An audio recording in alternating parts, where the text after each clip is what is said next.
tehakse kui kogu mina aeg. ei usu, siis see ei tööta. Aga samas on mul olnud tutvusringkonnas inimesi, kes üldse ei usu. Aga töötab. Aga töötab. Placebo on tegelikkuses maailma kõige parem asi üldse. Tegelikkuses on, ja kui me jätame selle homopaatiasid kõrvale, siis ma olen täiesti veendunud, et meil on võimalik asju lahendada täiesti käed taskus. Me lihtsalt veel ei oska, sellepärast ongi meil vaja neid abivahendeid. Aga mina püüan ka jõuda vaikselt selleni, et võimalikult vähe jälle abivahendeid. Kargud on toredad, aga toredam on, kui saaks ilma nendeta hakkama, eks. Ja placebo efektid tegelikkuses toimivad ju üli suurepäraselt. Lihtsalt küsimus on selles, et kuidas oma alateadusele ligi saad. Ja mõndadel inimestel on see kergem, mõndadel inimestel raskem, sest me kõik oleme sündinud hästi erinevatesse lugudesse. Minu lapsepõlv, no ei olnud väga ilus. Mul ema oli väga äkkvihahoogudega. Tuli ikkagist niimoodi kallale, et ma tean väga palju neid olukordi, kus ma seal väiksena arvasin, et minuga on nüüd lõpp. Ma olen mitu korda oma elu eest nagu võidelnud. See näitab ka seda, et võitlusvaim on kõva, eks ole, sees juba väiksest peale. Tahe on suur. Ja seda ei saa võrrelda inimesega, kes on sündinud perekonda, kus on ta väga hoitud olnud. Ma alati nagu sükse mulle kohe üldse ei meeldi need inimesed kliendina, kellel on väga head perekonna taustad, sellepärast, et need kehad annavad nii vähe sümptomeid välja. Aga mina olen ju see solgiämbrites kolistaja, mida rohkem need nagu hästi selged sümptomid on, seda kergem on mul ju ainet valida. Aga siis need hoitud inimesed, igaühel on elus probleeme, sest me elame planeedil Maa, me nagu unustame vahepeal ära selle. Siin on probleeme, siin on niimoodi see elu kogu aeg. Ja neil tekivad nagu selliselt, et tuleb see langus, aga kui nad saavad abi, siis tuleb väga kiiresti ka tõus. Vitaukas on öelnud, et selliseid nii hea tervisega inimesi on lääne ühiskonnas võib-olla 5%. Mina kindlasti sinna ei kuulu. Ja need on ka need inimesed, kes tulevad, saavad tera ja siis ütlevad mingi päris hull mingi diagnoosi nimi ja näed, ja 3-4 nädalaga oli asi kadunud, eks ole. Teised peavad rohkem pingutama, et võtage vastu see, et kuhu sa sündisid. Sa oled tulnud mingit lugu lahendama oma perekonnas, oma suguvõsas, eks ole. Ma eeldan, et konstellatsioonist on ju muidugi, issand jumal, Ants Rootslast ju on ju mitu korda sinuga siin koos temas nähtud, eks ole. Sellest kõik teavad. Homopaatias on selle asja nimi miasm, mis siis arvestab nagu pereliini nii-öelda. Just. Et ongi, et ära võrdle ennast kellegi teisega. Ära võrdle. Et mul on vahel mõned sellised lood klientidele, et ma nutan koos kliendiga, sest et tõesti, ma olen inimene. Et ja sa näed ka seda, et kuidas seal on kogu see sümptomaatika ja asjad ja sa pead hakkamagi vaikselt erinevaid abivahendeid kasutades seda üles poputama seal terviseredelil. Ja siis on tõesti need toredad lood, kus inimesel ongi hakkad lapsepõlvest asjadest küsima, jumalaste toredad lapsepõlved on ja sa saad hästi kergelt selle tulemuse talle nagu pakkuda. Kui sa selle õige teraselt muidugi leiad, et ta sümptomid ikkagist nagu välja ilusti ka näitab, et sellepärast ma räägin ka alati, palun lapsevanemad, tehke oma vaimne tervis korda, palun ärge pekske lapsi, see paneb nii paljud lukku, sest ma oleks tunduvalt julgem, kui mind ei oleks ära lõhutud. Ma olen ikkagist üsna palju mures, see julguse poolega. Mul oli siin COVID ajal vist, mäletan, see 2. aprill. Märksin hommikul, tegin silmad lahti ja ma teadsin, inimesed olid protestimas seal Roosa maja juures. Mul tegin silmad lahti ja mul oli peas kõne, mille ma pean minema esitama. Minu esimene avalik kõne. Ma panin selle kiiresti endal paberi peale kirja ja suurte tähtedega, et ma kindlasti näeks lugeda. Tuli 4 lehekülge siis. Läksin veel sinna mõttega, et raudselt mõni tuttav on, kes toetab mind ja ma joon selle platsi peale ja meil on mitte ühtegi tuttavat nägu. pärisesin nii, mis oli, aga läksin nagu sellest läbi, anti see mülafon mulle kätte ja 3. lehekülge pööramisega hakkama ei saa. Kõik läks silme eest täiesti mustaks, kõik oli täiesti hiirvaikne, ma mõtlesin, ma ei tea, no ju kõigil on igavust või midagi. Ja siis on alati see, et nii toredad inimesed on ümberringi. Üks meesterahvas tuli, võttis niimoodi rahulikult mult ümbert, tõstis selle paberi ilusti, pöörame lehte ja läksin lõpuni välja selle kõnega kenasti. Ma sealt veel nagu veits nagu aala lavalt kukkusin sinna veel teiste inimeste nagu, et kes lihtsalt tulid toetama siis peale seda ja nii toredad tagasiteed sain selle kõne kohta, et midagi hoopis teistmoodi mõtlemise ja asjadega ja palju nagu rahuloovam. Ja et super, aga ma ise ei mäleta sellest kõnest mitte midagi. Mitte midagi. Kui ma veel koju helistasin oma kallile abikaasale, et et ennem kui sa kuskilt internetist näed, et ma läksin täna oma hirme ületama, mis ta muidugi küsis esimese asjana, et poodi läksid või? Ma ütlesin ei, sest et kui sul on hirm, siis sa lehkad seda. Ja kõik turvamehed leidsid mu kohe ülesse, kui ma natukenegi mõtlesin, et ma äkki ei pane seda maski. Ja see on see, kus ka väga palju nagu enda seltskonna poolt tuli, mis mõttes sa ei julge nüüd sealt läbi rammida. Tead, on mingisugused võitlused, mis on mõistlikud, kellel ei ole. See on jälle see, et meil on see taust nii erinev, sa ei tea, miks mina ei suuda seda teha, eks ju. Ja et me eeldame inimestelt selliseid asju. Ma lihtsalt ei käinud poes, ma tellisin koju. Aga jah, et see on selline ja kui ma oma abikaasale ka mingi hetk hakkasin rohkem oma nagu nendest sisemistest hirmudest rääkima, siis ta läksid silmad jumasta suureks. Ma pole elu sees nii julget inimest näinud. Ja sul on sellised hirmud sees. Et ma ei osanudki isegi võib-olla neid arvata mingi hetk, et teistel on ka vist hirme tegelikkuses. Et ma mõtlesin, et ma pean nendega kuidagi ise lihtsalt hakkama saama. Aga nagu on, ega minu teekond on ka ju, ega see ei ole lihtsalt see, et ma teistega tegelen. Minu põhiasi on sellega, ma tegelen iseendaga. Ja homopaatias on see, et seal saadakse aru, et tervis on kõik. Mitte ainult see, kas mul valutab kuskil, vaid ka minu mõtlemine ja minu emotsioonid. Ehk siis 3 ühes ilusti. Ja ühiskond ei saa aru, et see on juba haigus, kui sa ei saa mingite asjadega hakkama, kui sul on kogu aeg mingisugune paha tuju, sa pead karjuma teiste peale. See on haigus ja see lahendatakse. Ja seal ei ole sageli see, et võime öelda, me teame, mis võiks olla normaalne, tere karju lapse peale. Inimene läheb koju, ei karju lapse peale enam või? Karjub ikka, see tuleb tema seest. Just, sellepärast, et mingi asi on täiesti tasakaalust väljas. Ja homopaatia aitab seda siukest asja ära tasakaalustada, aga seal on jälle küsimus, miks ta karjub, mis on tema see punkt, et kui me ütleme näiteks Staphysagra on siuke aine, kus ongi hästi palju lapsepõlves näiteks ära lõhutud, ka seksuaalset väärkohtlemist, peksmist, alla surumist. Ja siis on siuke inimene, kes üritab kõigi vastu hästi hea olla, see on ju ellujäämisstrateegia. Ja mingi hetk, kuna tal ei ole piire, sest kõik kasutavadki seda ära, sest on jube mugav inimene. Hästi palju vähke tuleb ka sealt, hästi mugavad inimesed, kes kogu aeg teiste heaks head on. Ja aga siis, kui tass saab mingi hetk ikkagi täis, siis tekivad tohutud raevuhood ja meie väiksed lapsed, nad on ju toredad, nad ju tirivad niimoodi õppetunde välja, panevad sulle peegleid niimoodi ette, et hoia piip ja prillid.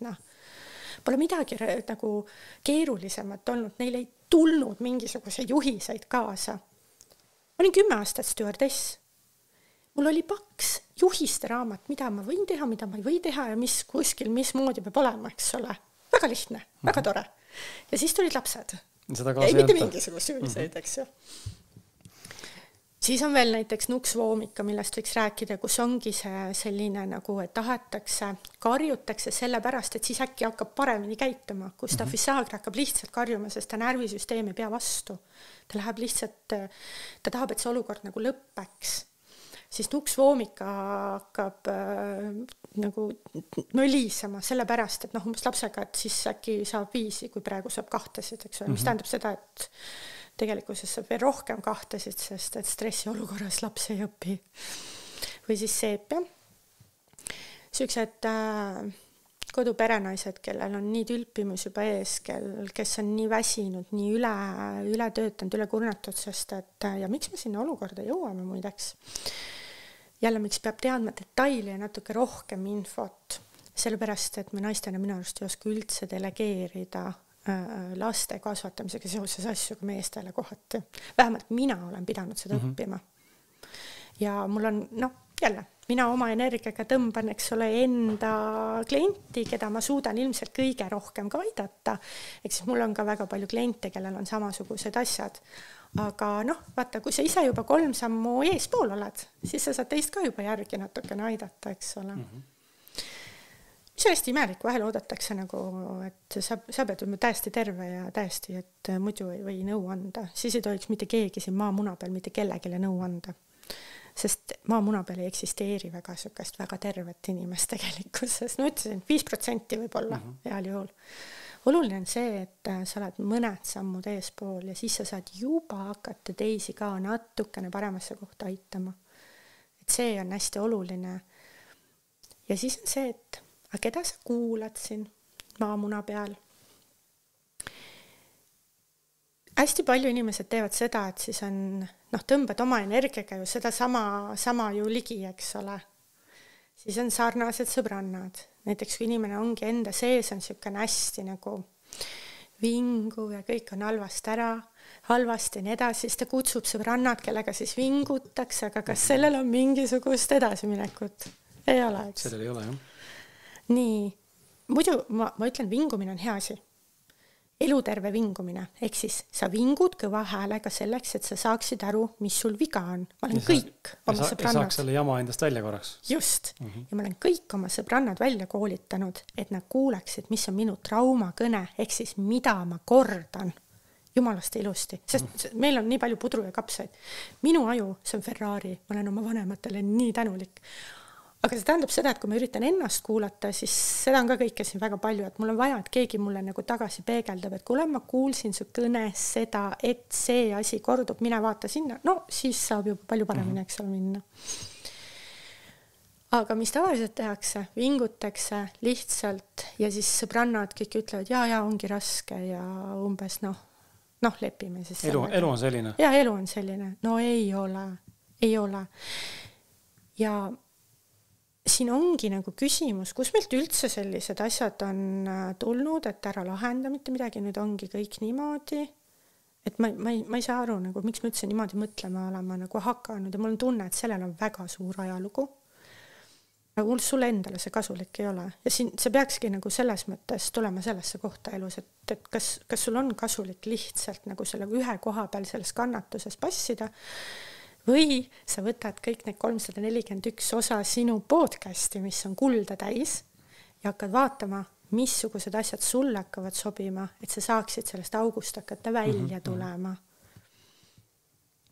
Et ja see, mida homopaatia on hästi õpetanud, natukene läbi nägema inimesi.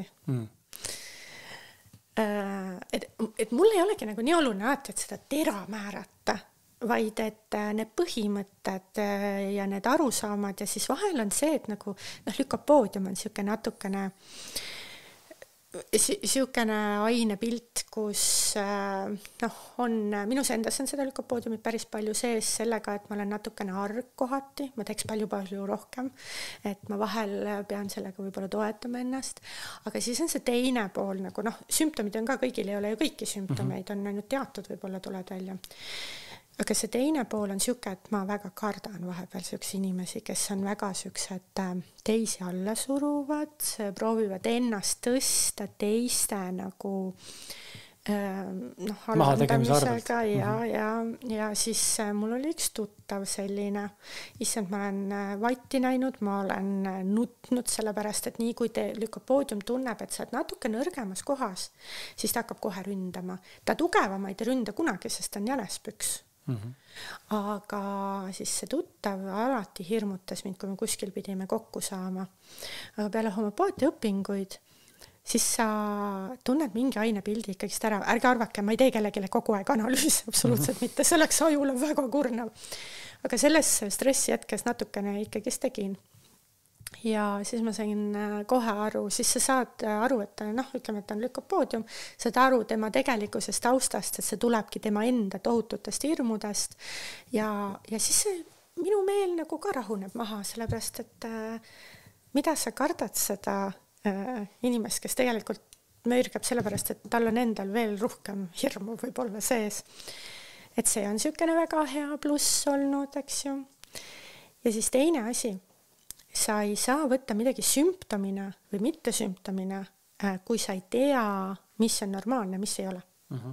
Nii. Ja homopaatia õpingud seda aitasid väga hästi.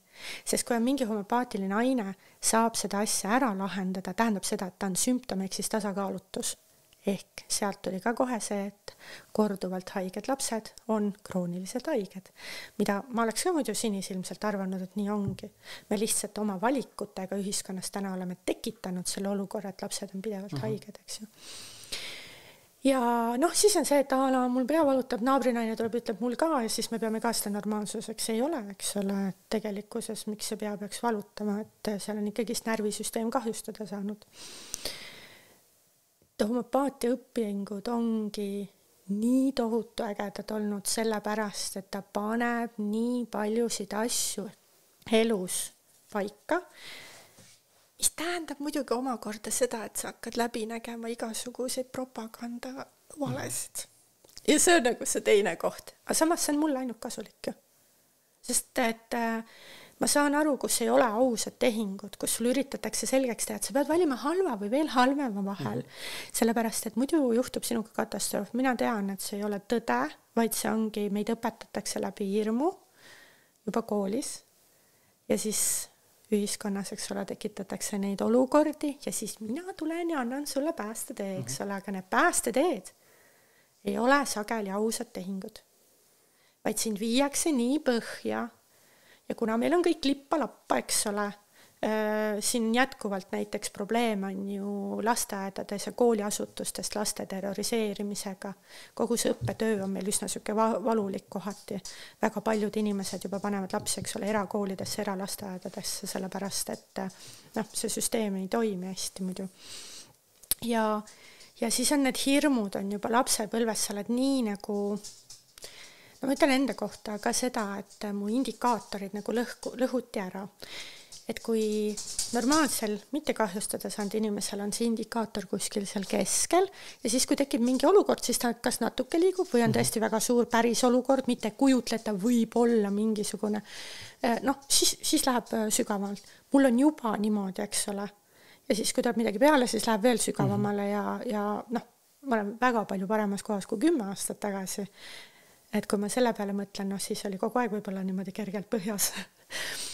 Aga siis et tekitatud on juba siukene teatud hirmudele vastuvõtlikkus, siis tekitatakse läbi hirmude see olukord, et sul jääbki siuke tunne, et mul polegi muud pääseteed, ma pean selle halva asja vastu võtma ja teie peate ka kõik sellepärast, et ma ei tea, nii on lihtsalt. Nii on.